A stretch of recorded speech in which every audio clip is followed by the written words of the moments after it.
Amy Calandrino here with Beyond Commercial, and I'm coming to you with my latest installment of Beyond Your Space Needs. So I thought to myself, what better place to talk about transit-oriented development? Woo, that's really exciting, huh? Than out here at the SunRail Station that is just steps from my office over that way on Park Avenue. Studies actually show, according to the latest issue of Commercial Connections, that 70% of millennials would pay more in rent and a mortgage to get to work or play without using a vehicle. More and more folks aren't wanting to have drive. People want to have more of a work-life balance. I'm actually considered a millennial. I'm right on the cusp of between Gen X and millennials. For me personally, I love if I can actually SunRail some areas. So if I can go downtown to a mixer or happy hour or go up this way, to Sanford or what have you, I'm happy to do that. That's like my mindset. I also have a bike. I tend to bike to work. It's a different mindset.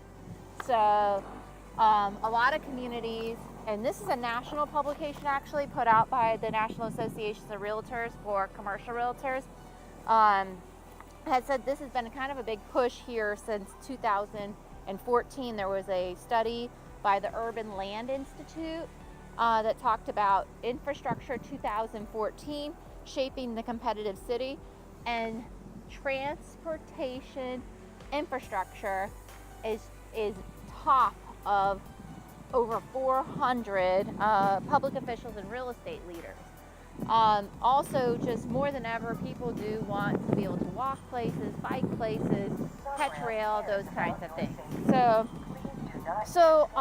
the most common transit-oriented developments are places in which it's suburbia, like Central Florida is, and there's legacy transit networks. So a lot of folks talk about, well, if I have to ride Lynx, it takes me 3 or 4 buses to get to where I want to go.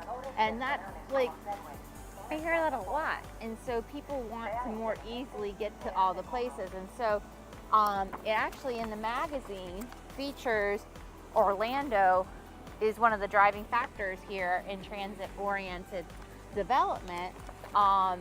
You see it up the way in Maitland.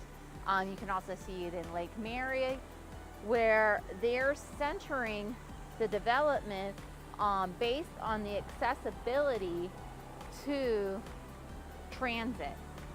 So there doesn't need to be as many parking spaces and those things when they do those developments. And a lot of the developers are also then getting tax credits, and the folks that are moving into those multi-use centers where there's you have the retail and you have the office and you have the living all in one, have everything that they need there.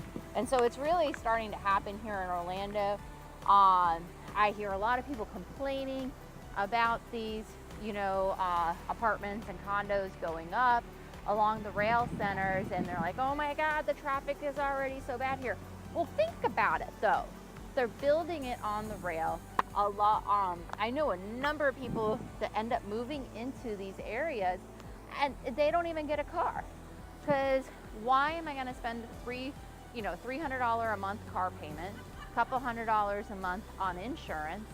That's $500. They'd rather spend a $2,000 on an apartment payment, that extra car payment towards that, and use ride shares, Uber, Lyft, Zipcar, all those kinds of things, not to be tied to an automobile and the expense of it.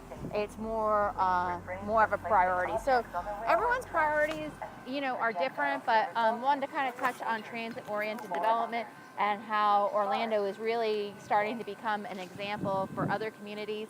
And I'm going to have to shut up because, as you can hear, we have a SunRail coming in. So thanks for tuning in as always. If you have any topics for me, feel free to reach out.